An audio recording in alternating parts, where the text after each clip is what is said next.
So, did you hear about the now demise of the, and I would say infamous NBA experience? I think that just came out Yes. today. Yeah, it is as of our recording. It is today. Diz Twitter was a was a Twitter um, with all kinds of things to say. There's just it's over. Did Thank you? God. Thank God. Yeah. Did you actually ever go to the NBA experience? Were you ever there when No, it was open? look at me. No, here seriously.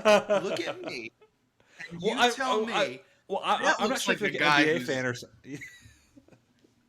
no. Well, I because like I don't know if you're an NBA fan or maybe that like I'm not sure like if you like secretly love a certain team and you wanted to live your NBA dream. No, I just follow No. hockey, and I barely Oh, follow okay. that. So, and I felt No, no, but yeah, go Canes.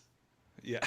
So, No, the Hurricanes. I, yeah, I was down there the July before it opened, and I walked to the shop.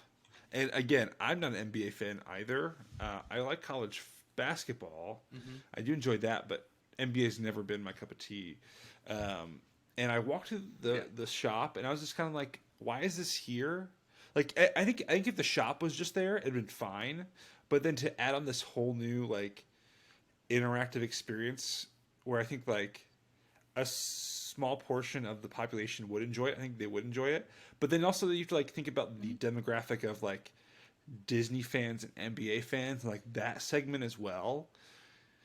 And to me, it was again, I never went to the actual experience. I just went to the shop. It was just kind of sad to see Yeah. that like the great Disney Quest was replaced with this like half baked like basketball carnival games and like photo op Yeah, I don't understand. experience. Yeah, I don't understand how they can make this an experience. Like, if they're fans, I'm assuming that they're just going to want to go to a game and enjoy the game, or just go play Exactly. basketball at home with their friends.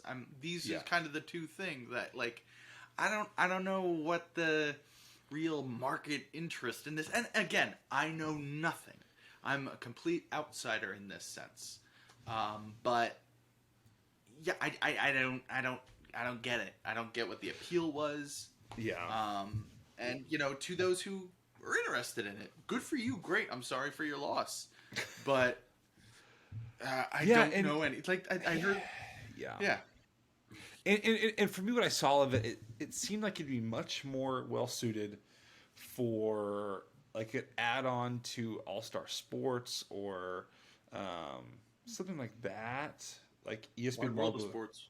or the ESPN World of Sports, something like that, or even it was seemed more like it'd be much lot like more special if it actually was like at an NBA arena, but it was like in the middle of Disney Springs, and again, I think the demographics didn't cross over well enough. I think the market research was definitely pretty poor, if there even was any market research by Yeah. at least the rollout, because it never seemed to be super busy. I think the first weekend was like as busy as weekend, and then after that they're like trying to give away passes to this experience to like Yeah, get that's what people I get people heard. in the door. Yeah, and they had some neat merch. If you like basketball, they had some interesting Yeah. like Mickey Mouse and Minnie Mouse, like the whole like Fab Five merchandise. And then they had, It was cute. and then they had some like yeah, it was cute. And then they had some like actually like NBA memorabilia. But again, it was weird. And at least in the shop, they Yeah. had some like actual like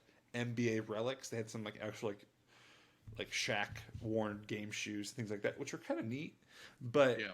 again, like it didn't feel like it fit in Disney Springs, and it didn't feel like I was gonna stop in there like every time I go to the on my trip. I like walked in there once, and that was it. Because I was there for like a preview Hey weekend, I man, think. listen. I go to Orlando for two things. I go there for two things. I go there to be sung to by the master of songs in Navi, and I come for the NBA experience. Those are my two things. Fair enough. So yeah. And I think this is like a quintessential like Chapek era fail, and it was one of those things where it's like totally tone deaf to the people that he's supposed to be marketing his Well, products to. it was an Iger thing. It was an Iger thing. Keep that in mind. Like Well, I well, love crapping on Chapek as much as the next guy, but it was late in the game.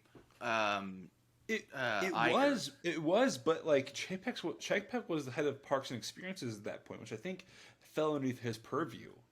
Like yes, Yeah. Iger was CEO, so like it is like it was his happened during his tenure, but like Chapek was still looking over this project. And that at least that's how I viewed it. But Yeah. let's actually talk. Let's That's actually fair. talk about a Chapek fail here. So I loved your TikTok the other day about how like now the entertainment industry is realizing why Parks fans dislike Chapek so much with the mishandling of the Scarlett Johansson lawsuit due to the Disney Plus rollout of her movie. But now we see even more dumbassery, if pardon my French, from Chapek. In that, Yeah. I'm a vehement opponent of cancel culture. But if there's one time that I want someone to cancel someone, or like the world to cancel someone, it's Bob Chapek. And I think it was a couple days ago. Chapek had an interview about the new Shang-Chi movie, the new Marvel movie. It's a Yes. with the stars and like pretty much the whole cast is of Asian descent, kind of akin to the classic kung fu movies, and he called it an experiment.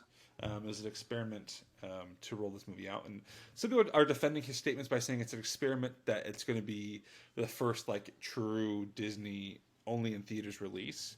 I know some people took it the wrong way as well, that like saying it was like an experiment because it's like the first Asian led Marvel movie, so it could be you could take it either way, and I think it was just a really poor choice of words and something that the face of the company should have phrased better, a little bit more intelligent about his delivery of such But this is news his, but and that's the a thing. perception Like of it. this is his. This is like classic him because it's so he's so ill informed and he just talks and just says things that are gonna piss people off and that are Yeah. incorrect and that are just like, and what a slap in the face to Yeah. those actors. And I gotta say, it's got a pretty fantastic cast. I'm actually very excited So about am it. I know they carried over a couple actresses I know from what was it, Crazy Rich Asians. I love that movie. My wife and I Yeah. watch that film all the time. What a fantastic film for that. But a fantastic cast, and I'm looking forward to this film. I'm ready to get on Yeah. with the new stories and stuff in Marvel. And I don't know. I feel like you would have had,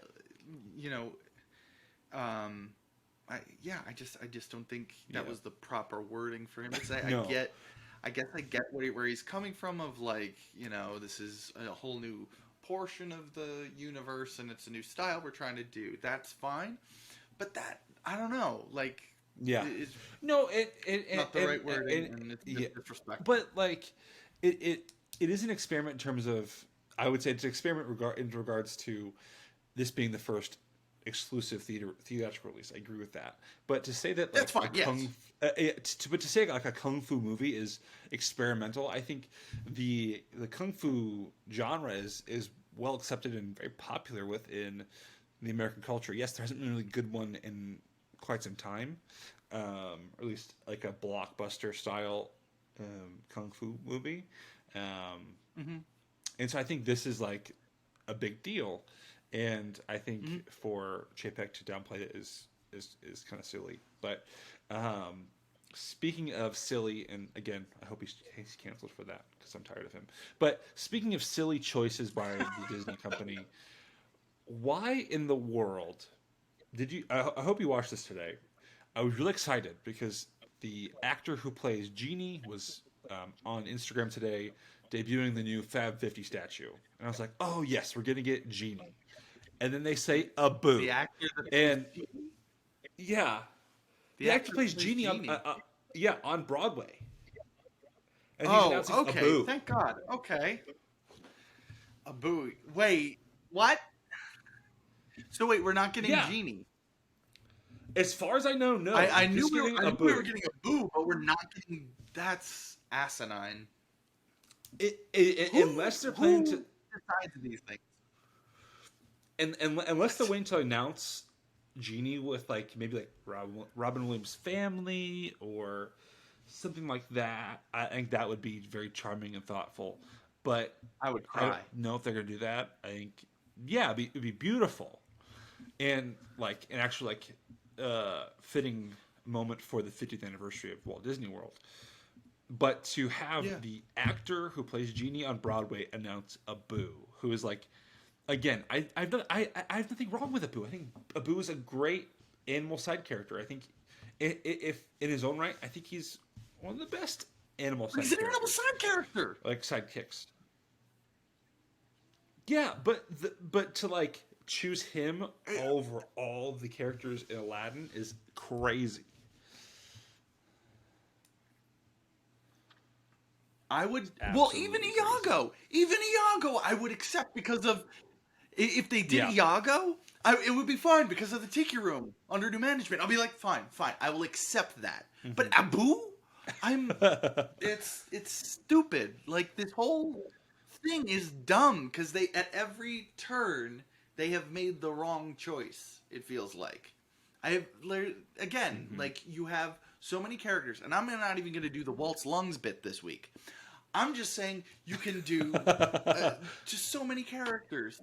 You can do so many characters, and they just keep picking dumb things because it doesn't even feel like Yeah. they're celebrating the parks anymore with these statues. It just feels like they're celebrating Disney movies, and they're not the same thing. And they're like, and I bet Chapek can come in and be like, "Oh well, it's all under the Disney brand." For this, I'm trying to be bald, but actually, I don't want to be bald. But, Yeah. But it's like actually, it's a 4-quadrant plan where we're gonna be like, screw you, dude. Yeah. Well, Friggin' Lex Luthor. and like, yeah.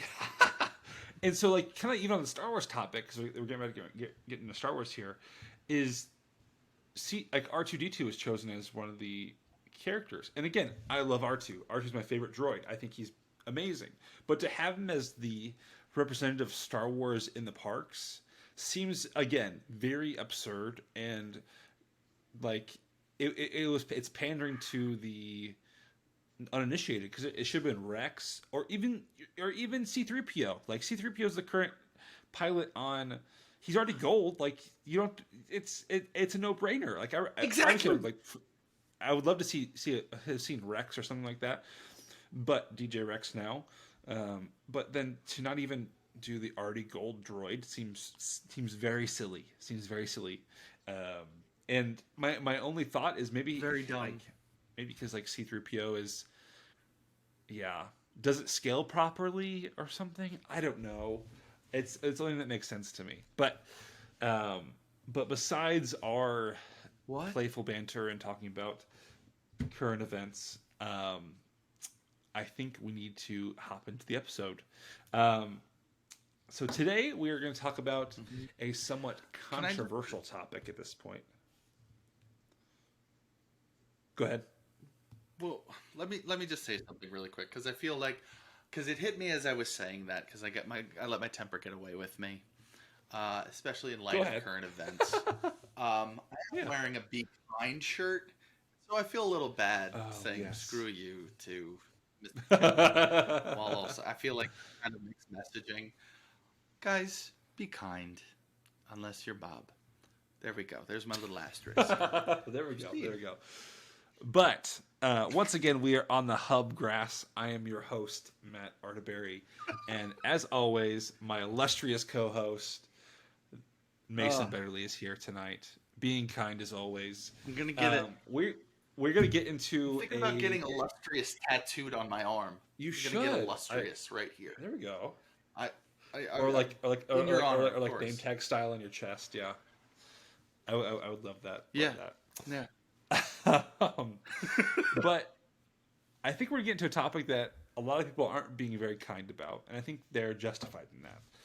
We're going to talk about the Galactic Starcruiser. Last, or maybe it's been 2 weeks now, a week and a half. Disney finally unveiled the pricing and the itinerary and the experience for the Galactic Starcruiser. So we want to get to that. I have a lot of opinions on it. I know Mason has thought about it. Maybe he's kind of drained of it, but I want to get his thoughts and opinions on everything regarding this new hotel.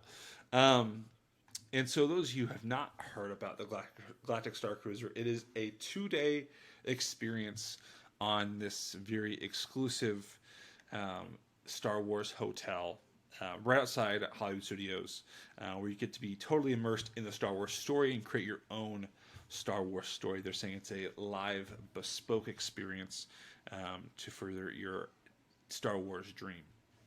And so if you choose to pay the large fee, you will be escorted onto the Halcyon, which is the name of this cruise-style ship on the and be jetted off throughout the galaxy on your own experience on this 2-day cruise. And it is cruise style, where like it's pretty much all inclusive with your price, outside of any kind of upgrades. But again, that's very typical of most cruises. So Disney's really treating this as like a staycation cruise with this interactive, immersive experience. So we want to get into everything that is included with this package. We'll get into the perks, the itinerary, pricing, and then the fun of the PR fiasco that's really kind of the world is on fire on Diz Twitter, or at least was when this was first announced. So, Mason, kind of your opening thoughts about the Galactic Starcruiser, kind of what your perception of it has been so far, before we get into all the fun details. I hate capitalism. That's it. That's it. Okay. Okay. No, it's ridiculous. It's absurd. It's just I just it is so absurd. And we're gonna get into the prices, and I just don't. I think it's dumb. I think it's dumb. Yeah. I love Star Wars. I love Star Wars. I do. I think Galaxy's Edge is great. I have my gripes. Yeah, sure, whatever. But I think it's great. I think it's a triumph. And that, so it's not like I hate Star Wars. It's not any of that. Yeah. I think this was an idea that was better left on the table, because I don't see it serving a purpose in a couple years. I think after the initial fizzle, it's going to be an NBA experience where it's like, who's going to do it? Because it's just so, and I didn't mean to tie it into that, but it's just another, like, who's going to spend money on this? Who's going to spend money on this? And I'm not saying there's no value to it. If we're looking at the recent track record, there probably isn't much of a value to it, but I can't say that yet, for certain. And it's just like, why?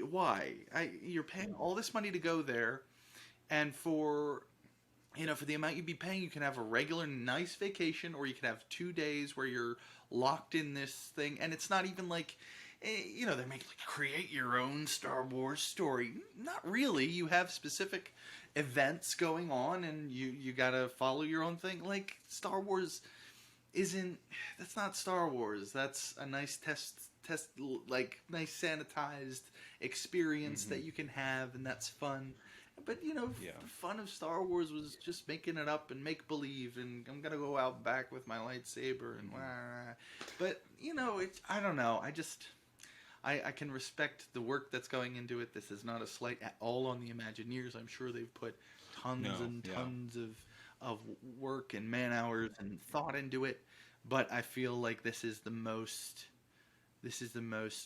corporate Westworld thing in our world right now. So I just can't stand it. Yeah. Well, and so before, like, I want to say this because this might maybe temper your annoyance, and it kind of did mine a little bit too, and it really didn't, but it's kind of put in perspective of the pricing. I think for the two guest pricing, which just real quick is for 2 days for two guests, it is $4,800 starting out, and again that's pretty crazy. That's for just 2 days. So that comes out to about $2,400 a day. From what I've heard is from some travel agents that have talked about this topic, is that if you choose, if let's say, and this is to put in light of like people are paying this pricing now at other resorts.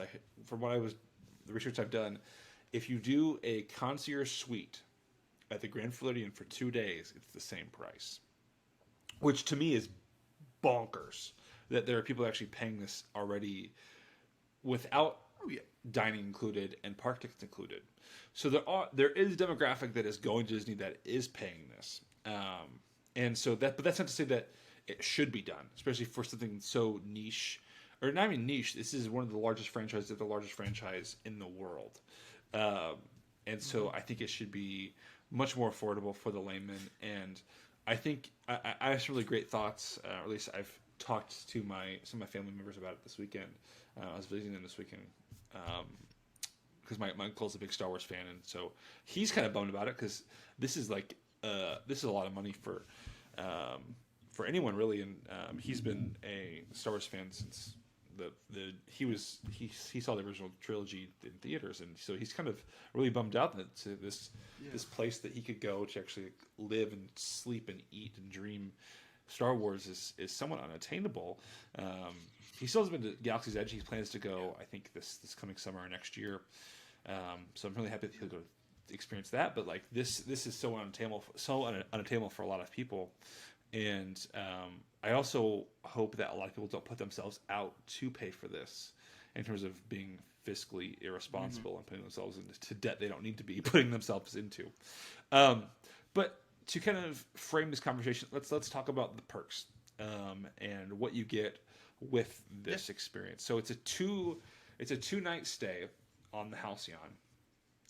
It's an immersive, interactive experience where you get to choose your path. It's kind of like a choose your own adventure D&D style hotel.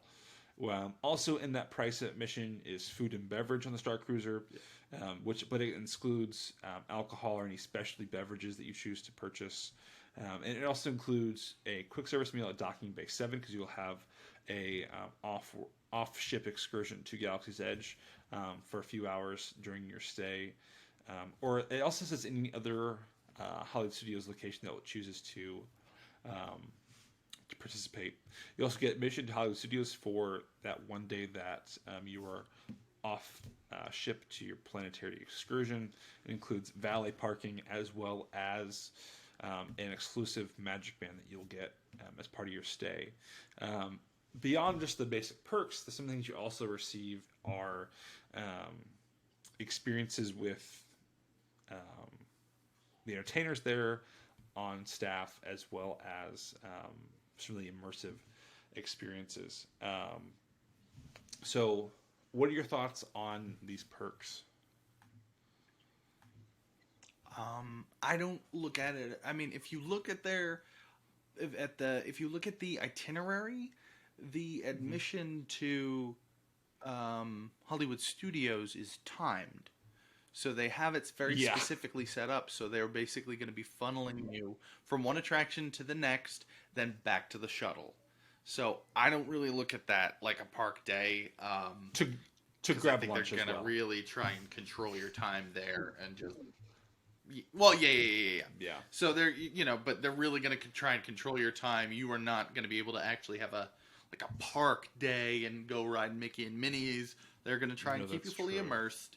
So I don't look at that as a park day. It's just an excursion like you're on a cruise, which again, carrying over the theme, that's fine.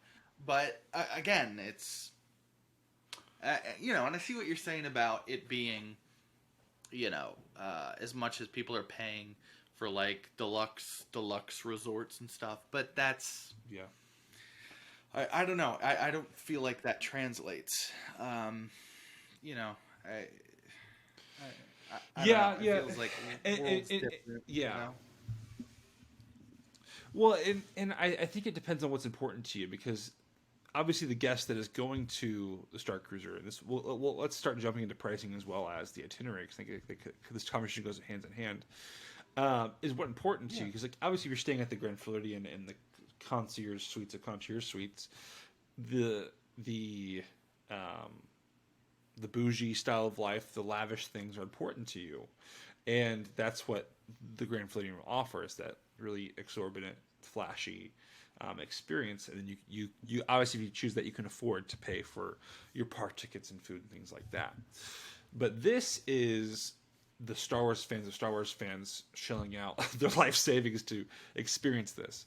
And to them, the important thing is to ride those few rides, go to those certain restaurants, and then have those exclusive dining experiences that only found on the Starcruiser, as well as looking at the way the ship works. And one of the things on the itinerary was to make a model of the ship and to play in a sabacc tournament, and having a exclusive like dress up gala on the ship with all these other guests.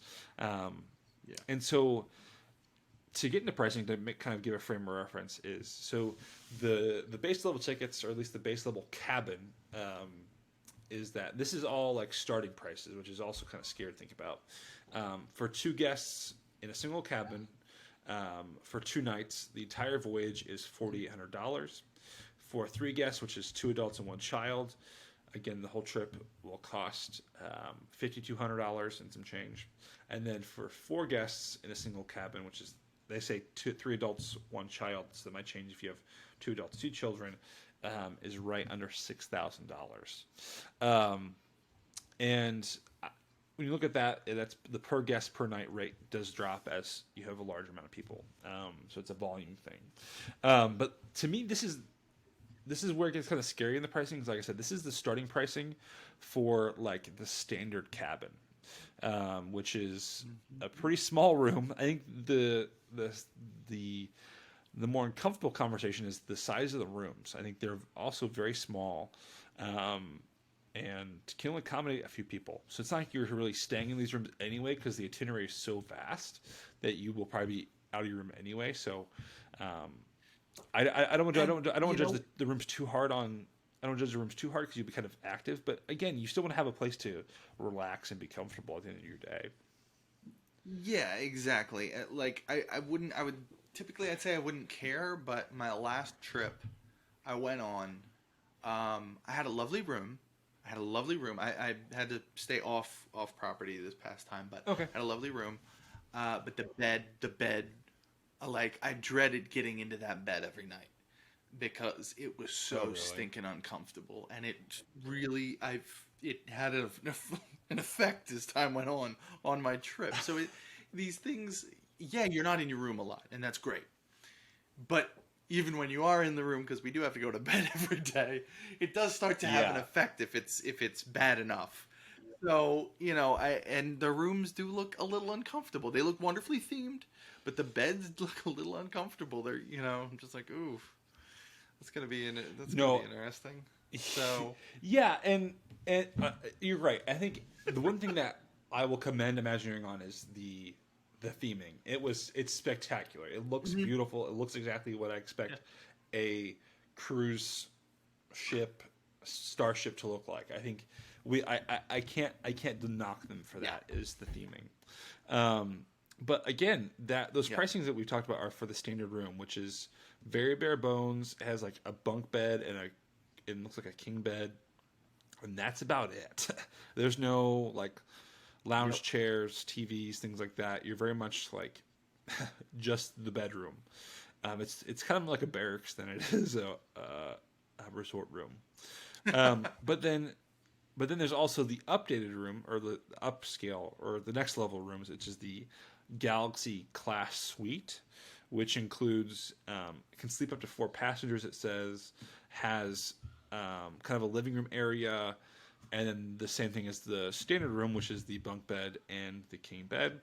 And then the kind of the creme de la creme suite of the Starcruiser is the Grand Captain Suite, which says can sleep up to 4 guests, including 2 queen beds, 2 bunk beds, as well as a pull-down bed from the wall for additional seating. And then it has a really nice bar area. It's like a little kitchen space, as well as that like living room area. So that is like what you'd assume like a nice suite at the Polynesian is like. And so again, I can only imagine what that pricing is to stay in that suite. I'm actually kind of scared to even see that pricing. I'm assuming it's almost double of what the standard pricing is. That's my assumption. So again, I think the Imagineers did a great job designing this, and I think knocking the Imagineers for it is probably not justified. It's really the business people saying that like this is what needs to happen, and again, I think people will pay for it, and that's it. And the point you made earlier, I think people pay for it up until X amount of years. Up until after that, I think it's going to be. I'm really scared to see what happens with this resort in the next 5 years. Yep. Yeah. I guess my next question is, do you ever see yourself staying at this resort? Do you think that if I win the lottery, sure. What? Sure. And I think there was a big fan backlash because of that. Is that a lot of these influencers were like, "Oh yeah, we're going first day," and a lot of the lay people, the standard Disney Parks fans, is like, "This is something that's totally out of the realm of possibility." So it was a big PR fiasco, because I think if Disney would have come out and said, "This is what the itinerary looks like. This is what the suites look like," and kind of laid it out more, and then like got the hype up for what this could be, and then like once it got closer to booking, like been like, "Hey, like here's the actual pricing." Do you think that the way they rolled it out was good, or do you think they should have just kind of ripped the Band-Aid off all at once like they did? I don't think it has to be. I don't know. I don't see a situation where as it is right now, I don't see a version of this where they could have won or could win long term. I don't. Yeah. With all the backlash. Yeah. With kind of just the vibe that's around it now, I do question the longevity about it. I think they should have kind of restructured, replanned, make them rooms that are worth that value. Because I mean, someone was posting, someone was posting these pictures and stuff, and they're like, when I think about staying in Star Wars, I think about, the nice sets in Naboo and these nice areas, and not this little spacecraft. I'm staying in the back storage room of the Millennium Falcon that this kind of looks like. Again, the set is nice. It looks nice. But it's not this nice luxury thing, and I don't, it's not, it's not. Yeah. It just kind of feels disconnected for the pricing that it makes it feel like it's worth. And ooh, this is a nice space cruiser. All right, move the mop, and you should be able to sleep in there. Because it just, so it's just not lining up. Like the pricing feels way off. Yeah. No, and again, I think you're right, and I've seen some comparisons like this being like part of the detention block of the Star Cruiser versus the actual like luxury part of the Star Cruiser. And so, Yeah. based on the comments you just made there, um, I want to talk about some alternatives that I've been kind of thinking about and talking about with some family of mine. Um, is that I think Okay. Disney, I think having the Halcyon is fine.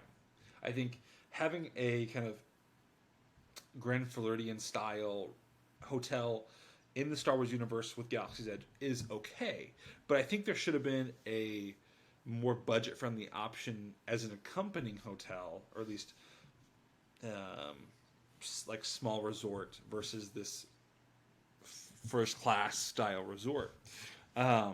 And I was talking to some people about it, like I said, my family this weekend, and I would have loved to have seen them to have like, yes, the Halcyon is in space, and you can go off and have this really luxurious experience, but to have a kind of more budget friendly option where like you're like in this Batuan village or something like that, where it's still like you're like in world, you Yeah. can have this very immersive experience, but you're not spending $700 per night per guest. So more of a standard style hotel where Yeah. you're not getting the park tickets and the maybe you get the front of the line passes for the rides as a kind of a like for like one day. Maybe get like a fast pass for those rides for one day or something like that. Um, but you have to pay for your food and Hmm. the entertainment's not there. Like I think people just want to stay in Star Wars, and they don't necessarily need the immersive entertainment and planning and all that. So I think that would have been a good option, or if they would Yeah. come up with that first, and then said, "Hey, we're gonna upgrade your Star Wars experience coming 2025, and you can go on into space, but you still have that Batuan resort as part of your Star Wars experience, and you can still go to you can still stay there for 5 6 nights, whatever you want to do, like a standard hotel, and not be kicked out after Hmm. 2 days."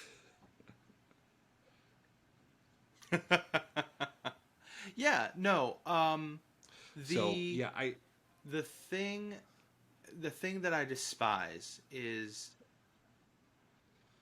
um the thing that I despise is um this whole linear storytelling, and I get the appeal of it, and I'm like, you're in the world, you're in it. No, can we just do this tower is themed to Naboo, this tower is themed to Bespin, this tower is themed yeah to I don't know, none of the planets were really appealing in the new trilogy, but like one for each trilogy or yeah something like that, where they're themed sure to that specific world, and it's not like you're traveling in between.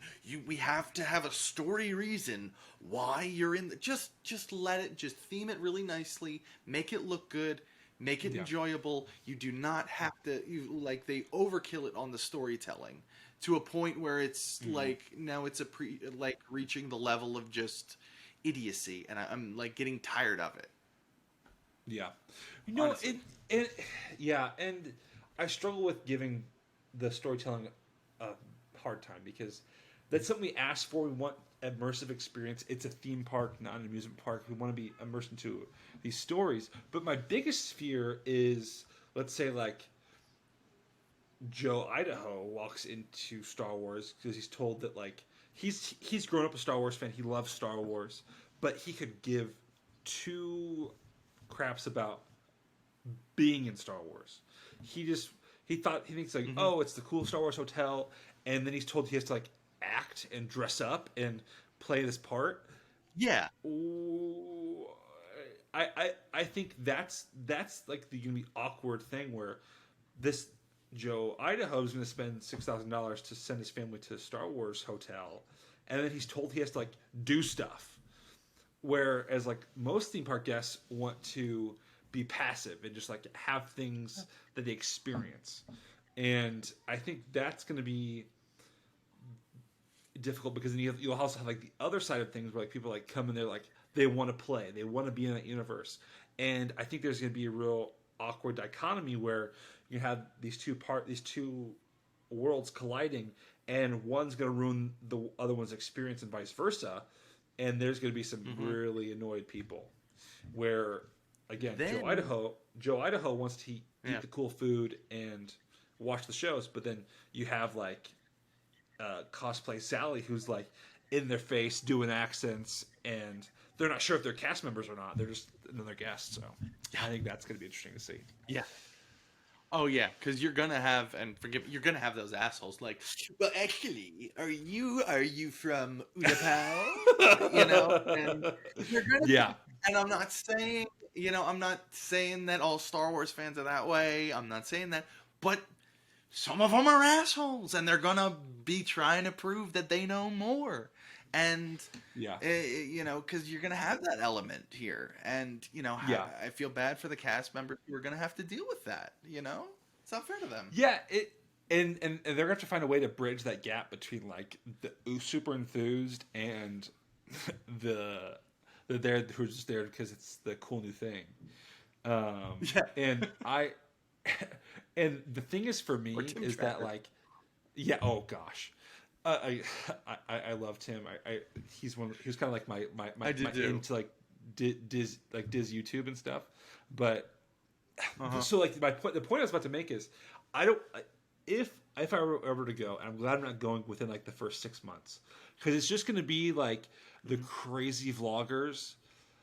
Like the bloggers keep to themselves and just kind of observe, but then you have like the JoJos and like those people that are like going to be like super into it and like into it to like almost like making and fun. We're gonna be trying. Yeah, and so like I feel like there needs to be like a restriction on like scans or whatever the terminology is in Galaxy's Edge, because it's gonna like ruin some experiences for people. Because like I do this stupid TikToker who's like has their phone walking around like doing backflips down the hallway just to get views. We're like, I'm here to go play sabacc and get drunk, so like you are not one of those TikTokers. We've talked about this. Your original and interesting. But like it's in YouTubers. Like I think it's gonna be interesting because like again, it's not a very big hotel, so you can't like hide from these people. Like there's one dining hall, there's one everything, and there's only 100 rooms, so you can hear them doing their renegades on the hallway. Like I think it's going to be a problem, and I think that they're going to have to find a way to manage that. Yeah, no, it's going to be very difficult. I think. And on top of this, you don't see sunlight for the whole run, other than when you go on your trip. Yeah. So you're just kind of locked in this box. So people, I wait for the day you're going to get those crazy YouTube videos where it's just one disgruntled mom just losing her mind in the middle of like a sabacc tournament or something, like just no. She's just had it. So I'm waiting for that. Yeah. And again, I've speaking from having young kids, like I again, let's say I win the lottery tomorrow and I'm going first day. I think bringing my kids is a bad idea because like I know it's like to take them on a Disney trip, and it's not like you need like time for breaks and times to nap, and this is like go, and if you miss anything, you're losing out on like I think it's like $50 an hour. I think is like what it breaks down to. Like that's like a big chunk of time and money you're gonna be wasting. So I think people that plan these trips need to be really really strategic about who they're bringing, what their expectations are, and like is it for them? Because I think for a lot of people it's not going to be for them. And that's my worry, and I think that's why Disney needs to have like a Starcruiser Light as like a Batuan village or towers that are themed to different planets or something like that. Because to have that standard experience, and then on top of that, I know split stays have become more normal in the Disney world. Like the Disney universe where people will split their stays between multiple resorts. But I think it's a bit annoying for some people that they have to like they're only there for I think it's not even 2 days. It's like 40 like a day and a 48 half. hours minus like yeah it's like 42 hours or something like that. And like then they have to go transfer to a different resort or whatnot, and I think that's kind of annoying to people. So I think that's also And then that's a downside to this whole other experience. enchilada. Yeah, Yeah, but then that's a whole other enchilada of of payment, because now you got a whole Yeah. regular Disney stay to pay for 3 days. yeah, So like who's gonna want to pay that? Because the guy who just dropped 4,800 on his stay because he really likes his nice luxury stay there isn't gonna want to drop another 4,800 for the 2 days he has to go for this trip. You know, he might have the money, but he's not stupid. yeah, So yeah.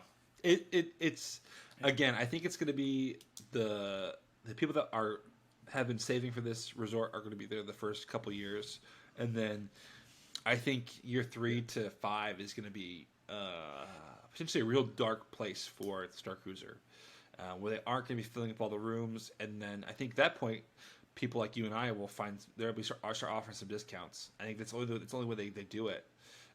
Is that they make up their money in the first couple of years, and then after that they have to figure something else out. or something else out. within 8 years from now, it's just a regular hotel.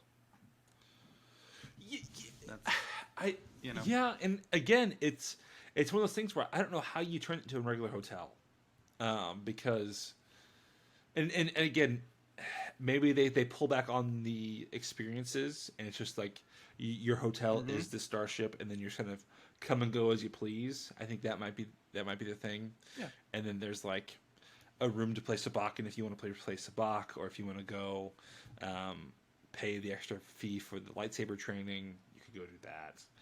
I think you're right. I think that might be the way they do it, is that it's a lot more a la carte than all inclusive. yeah.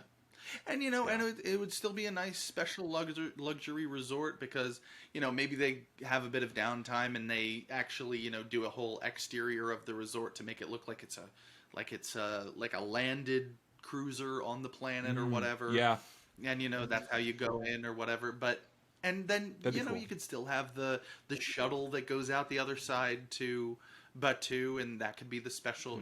That's one of the special things about the resort, is you can go right into Batu at 9 a.m. when the park opens or whatever. It can still be nice, but it would be reasonable. It's a regular hotel. Add a couple more floors. Do whatever you got to do, to make it all line up with your math. But Yeah. No, I would do that. I would stay. I'd be okay with that. So would I. So would I. Yeah, and my whole thing is like, I don't mind paying the Star Wars tax. I have for years, and I will continue to pay the Star Wars tax. But like, this is not just Star Wars tax. This is like extortion of a fandom, in my opinion. Like, yes, I will pay $200 to build a lightsaber that sits on my shelf, and I play with it once a month, and because I like it, it makes me feel special, and I enjoy it. Sue me. But then to make me spend $700 per night per person on a hotel is like taking advantage of me. And it's like, I want to, I'll save up 3 years to do this eventually. But and it feels like they're taking advantage of Star Wars fans, because they know that some of us will, and some of us, and again, I've heard this disclaimer on a couple podcasts and YouTube videos I've watched, is this disclaimer of, if you do not have the funds to pay for this hotel, do not go. Do not put yourself in debt. Take money out of your kid's college fund to pay for this hotel. And I think the sad thing is people are going to do that, and I'm all for capitalism, but this is like the sad reality, is that like the Disney marketing team knows their demographic, that people will pay this stupid amount of money and will do all things necessary to do so. But Star Wars fans, my brothers and sisters, do not do this. If you cannot pay for it, do not go. Just enjoy Galaxy's Edge and buy your overpriced blue milk, because we all love it because it's blue milk, and I'm there with you. But do not spend $6,000 for 2 nights at Disney World. There's a lot better money you can spend at Walt Disney World than 2 nights on the Starcruiser. So that's my piece 100% about with that. you. That's my piece about that. No, you're absolutely right. You're absolutely right. Yeah, and I was thinking about it because I watch a couple of Star Wars podcasts, and there's one guy that I've come kind of acquaintance with over the past couple of years, and that like he's like a super Star Wars collectible guy. Like he has like every Savi's lightsaber. He has every um, Doc Ondar's lightsabers, and he like I think recently the Hot Toys 501st Trooper came out. He bought like 7 of them.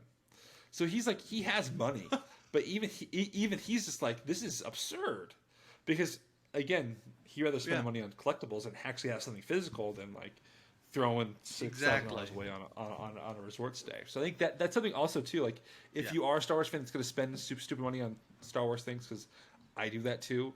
Think about all the Hot Toys you could buy with all that money. That's also something to put in perspective there too. But let's be real here. Again, Let's be real. They're not going to have. It's not like you're going to have like these fun experiences with characters. Probably you're probably going to run into maybe Chewbacca, but that's probably, other than stormtroopers, that's probably going to be it of like characters that you're going to want to see. It's not like Vader's going to come storming down the hall and we've boarded your vessel. They're not going to do it. They're not. You know, I doubt that they're going to. Well, they're investing those characters into it. Well, from what I understand, Kylo and the stormtroopers are supposed to invade your ship, and like Chewie's supposed to be there as like he's there for some story reason. But the one thing that does excite me about the Starcruiser is that they've developed like unique and hotel specific characters for this hotel, and this stuff kind of leaked probably like 6 months ago when they were putting out like casting calls for these positions on the Starcruiser. And so that part to me is exciting because they've come up with like, original characters for this hotel, and I really commend them for that. But again, I think Joe Idaho wants to see Kylo Ren and Stormtroopers, and he might not see those things except for like 10 minutes out of his whole trip, outside of what he sees actually in Galaxy's Edge too. So I think that's something also that, again, if you're going to be playing this trip, really know what you're getting yourself into, because I think some people don't know what's happening and will be kind of upset that they aren't seeing their favorite. Like I don't think even Rey's scheduled to be in this hotel, from what I know. Obviously I don't know the ins and outs of the storytelling, but from the concept art, Rey doesn't show up. Kylo does, but I don't think Rey does. So that also might, again, upset some people. So I think that Disney needs to be very clear about what's happening on this trip. So, be cool if it's not set in like specific times, like each every couple of months it's a different story or a different era. So you'll have you'll have Clone Wars going on one week on the ship, then the next week you'll have Imperial era and have an actual like OT storyline going on, and you could have you could have fun stuff like that, but I doubt they invested in that. No, I agree. I'm sure they thought about it. I'm sure they have, and I agree. And that's something that's always been something that I've talked about. We'll talk about Galaxy's Edge is the potential of changing timelines. Do you think that's going to be essential 10 to 15 years down the road that they change timelines? Because it does fit within the chronology of Batuu to have them in different timelines. And I think the Star Wars or the Halcyon is kind of ambiguous on its own, so they could easily swap out timelines, especially in the Halcyon, even more so than Batuu, because then you have to change up the X-wings and things like that. Some of the ships have to be within the right time period, but the Halcyon is very much easily transported to different time frames in the Star Wars canon. So I think you hit the nail on the head there. I think that would be I would love to see clone troopers walking around, or even just OT stormtroopers versus the Apple style stormtroopers we see in the sequel. So Yeah. that's what they look like. That's what they look like. No, That's what yeah, they look no. like. Steve Jobs is gonna come out and show him off. Yeah. Yeah. Yeah. But Yeah. any final thoughts on Galaxy's Edge or the Starcruiser? Galaxy's Edge is great. I like Galaxy's Edge, but I just hate how current administration just really loves to, find people who are fans of something then take advantage of them, and that's just sort of the theme of the company's actions right now, and that can't go on. That's just that. Yeah. There are better ways to do business. I know it's a business. I know, it's a company that makes money. I know that. But that doesn't mean your fans need to, feel taken advantage of. And they do. They do. They, the fans have spoken, and they're saying we don't like feeling like we're being, screwed over here. And so that shows a failing on the company's end. So I think they need to take a look along it hard going forward. Obviously, the damage is done here. What's going to happen is going to happen, and if they can make some adjustments as they go, that that's necessity is the mother of invention. So I'm hopeful that they learn and from their mistakes and going forward. Again, I don't see that happening too much with current administration, unfortunately. I'm hopeful that if and when, COVID COVID is finally eradicated, they can really make some leaps and bounds going forward. I mean, most recent quarter that just wrapped up for Disney, they're up another billion or something. They have 3 times wealth of the nation of China. They have 3 times the wealth of the nation of China. It's absurd. So they can take some time to take care of their fans, the people who pay. Yeah. Yeah, and so I definitely think that the Starcruiser is taking advantage of fans. I think that is for sure. That move they chose to make there. But finally going to Galaxy's Edge, that was always the narrative that I was kind of hearing before I went there. Is like Galaxy's Edge is a place that they're taking advantage of Star Wars fans, and I thought that's how it would feel. And I didn't necessarily feel that way fully when I was there. And I was comparing it to other lands that Disney has built recently, where there's 2 rides in Galaxy's Edge that's the same as Pandora. Pandora's always been lauded as one of the best Disney park lands. And there's 2 rides in Pandora. One of them's a boat ride, one of them's a simulator ride. Galaxy's Edge has 1.5. 2 rides. Galaxy's Edge has 1.5 rides. No, I'm saying Pandora has 1.5 rides. I can't stand the. Oh, gotcha. Oh, sure. And so like Galaxy has 2 fully fleshed out rides. There's a little bit. Changing up some audio things this week. I think we might switch back to our stuff next week. But so at least there's 2 full rides, and there is an actual shop. There's like multiple shops where again. Pandora has Wind Traders, I think it is. I think that's the actual name of it. Again, one shop, one fleshed out shop that's it's very bare bones, nothing really that exciting in there. At least Galaxy's Edge has a multitude of shops, multiple quick service locations, total of 3. If you include the milk stand as the third one. Exclusive drinks, exclusive themed Cokes and things like that. I think, again, that's not even counting the other paid experiences, the other paid merchandise locations of the paid experience of the Droid Depot and Savi's. So for me, at least in recent history, as kind of like the scene of looking at the gold standard of new lands, it's much better than Pandora in my opinion. And beyond the beauty of Pandora at night, I think Pandora is almost untouchable at night in terms of theming. But Galaxy's Edge, in the right of things, the offerings, I think it's up there, if not the best.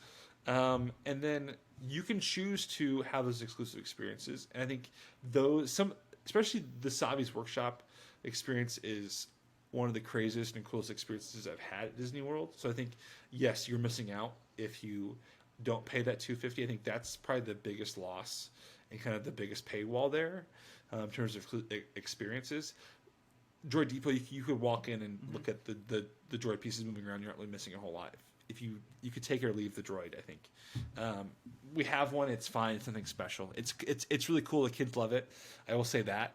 But I'm just like, it's fine. I'm glad they enjoy it.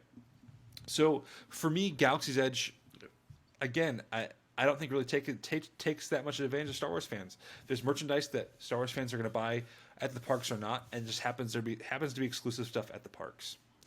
That is the one thing. I really hope in the future that we get more rides in Galaxy's Edge. I think it's needed. I think there's some kind of kinetic energy missing from Galaxy's Edge for sure. I would love to see some kind of maybe speeder bike roller coaster, or even some maybe a pod racing roller coaster, something that would be kind of active and reactive in the land. So that's my 2 cents kinetic about energy is what you're saying. Galaxy's Edge. I love it. Yeah, I think that's the one thing that's missing. It's one thing that's missing. Yeah. And I know that the kind of narrative around Galaxy's has always been the things that we did, the things that we didn't get and things, but go ahead. Yeah, well, no, and obviously when you're starting off, you've got a lot of bumps in the road. I think honestly the launch of Galaxy's Edge was pretty, looking back now, is pretty great. I think it's one of the most solid starts to a land. Yeah. I know we had the delay with Rise, but even still, it's kind of looking back at where we've been. I'm like, yeah, no, we're there. This is it. And you're right. I think it's the best of the new lands. Yeah. I guess between that Pandora and Marvel Land. But there is a noticeable price increase. There's a noticeable price increase, when you enter that land, and just other experiences throughout Disney. Yeah. But yeah, I don't think this is just a Star Wars issue. I think it's in it's in all the different IPs that they bought, but just Disney as a whole, and I think they just need to take some time and think some more about their fans. Yeah. So that's all I'm trying to say. I think you're right, and I'm really happy that we have Star Wars. I'm really happy that we have Galaxy's Edge. Again, it was a dream of mine to be able to go into Star Wars and have those experiences, but I think they're and looking at some of the newer lands they've put in, especially Marvel, that they made some not the greatest choices in terms of what the fans wanted. I think Marvel is a much more egregious issue than Galaxy's Edge. So I really hope that the next CEO really considers storytelling and immersion, but not at the detriment of the fans. So and actually the quality of storytelling and the reality of what fans want. So the next CEO, you said. I think it's coming. I'm sure they're whatever happens, they're probably gonna be waiting out COVID. Yeah. And then once they can officially say, oh, that's then they'll make that move. But yeah, I agree.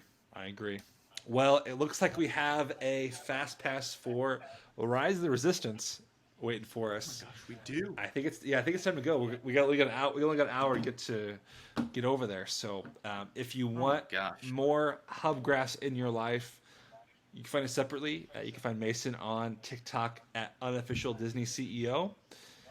or myself. You can see me on Instagram at Matt Arterberry or YouTube at Matt and Mary Kate. Or together, as always, you can view us on Instagram on the Hubgrass Pod, where we post new content regularly. If you want to help us make our show even better, consider joining our Patreon. But until then, remember